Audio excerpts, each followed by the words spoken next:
बिस्मिल्लाहिर्रहमानिर्रहीम, अस्सलाम वालेकुम। Welcome viewers. अभी आपको ओमान की सिटी वाइज और रीजन वाइज अपडेट करूंगा कोविड-19 की सूरत हाल में। तफसील में जाने से पहले आपसे छोटी सी दरख्वास्त है, अगर आप चैनल पर नए हैं तो चैनल को ज़रूर सब्सक्राइब कर लें और वीडियो को लाइक कीजिएगा। मिनिस्ट्री ऑफ हेल्थ ने आज बुध के रोज़ जो अपनी अनाउंसमेंट में बताया है, पूरे ओमान में 168 लोग जो हैं वो कोरोना वायरस का शिकार हुए हैं और 13 लोग जो हैं वो फोत हो चुके हैं। अब टोटल ओमान में जो कोरोना वायरस के मरीज़ हैं उनकी तादाद है 2903। इन 2903 में से अच्छी बात यह है कि 888 लोग सेहतयाब भी हुए। आज के जो लोग कोरोना वायरस का शिकार हुए हैं उनमें 127 लोग गैर मुल्की हैं और 41 लोग ओमानी हैं। मज़ीद आपके साथ ये डिटेल शेयर करता चलूँ कि जो 5 तारीख को एक डेथ हुई थी ओमानी की, वो मिनिस्ट्री ऑफ हेल्थ ने बताया है कि वो एक वोमेन थी, यानी औरत थी। कैसे वो सिर्फ मस्कत के रीजन में 2104 हैं और इन 2104 में मतरा में और रूई में, इस इलाके में जो केस हैं वो हैं 1556 और 8 लोगों की वहाँ पे डेथ हो चुकी है।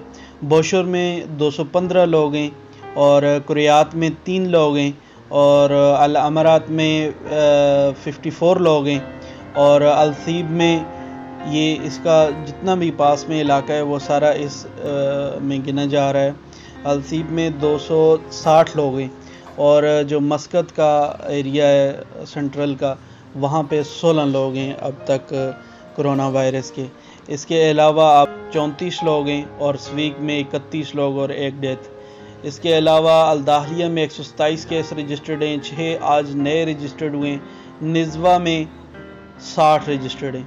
इसके अलावा अलदायरिया में 51 केस रजिस्टर्ड हैं, आज एक नया हुआ है और इबरी इसका जो मेन सिटी है वहाँ पे 38 केस रजिस्टर्ड हैं। नॉर्थ शर्किया इब्रा में 36 हैं, आज नया केस वहाँ पे रजिस्टर्ड हुआ है। ज़फ़ार में टोटल 17 हैं और ये सारे 17 जो है सलाला के इलाके में रजिस्टर्ड है। इसके अलावा आपको बताऊँ अलवस्त में 2 केस रजिस्टर्ड हैं और मुसंदम में 6 केस रजिस्टर्ड हैं और ब्रेमी में 6 केस रजिस्टर्ड हैं। इन दोनों रीजन में आज एक केस नया रजिस्टर्ड हो गया है। पहले यहाँ पे 5 केस रजिस्टर्ड थे काफ़ी दिनों से। अल्लाह ताला सबको सेहत दे और मज़ीद अगर कोई मालूमात चाहिए तो चैनल को सब्सक्राइब करें, वीडियो को लाइक करें और कमेंट्स में बताएं कि आपको कौन से इलाके की मालूमात चाहिए। इंशाल्लाह मैं आपके साथ ज़रूर शेयर करूँगा।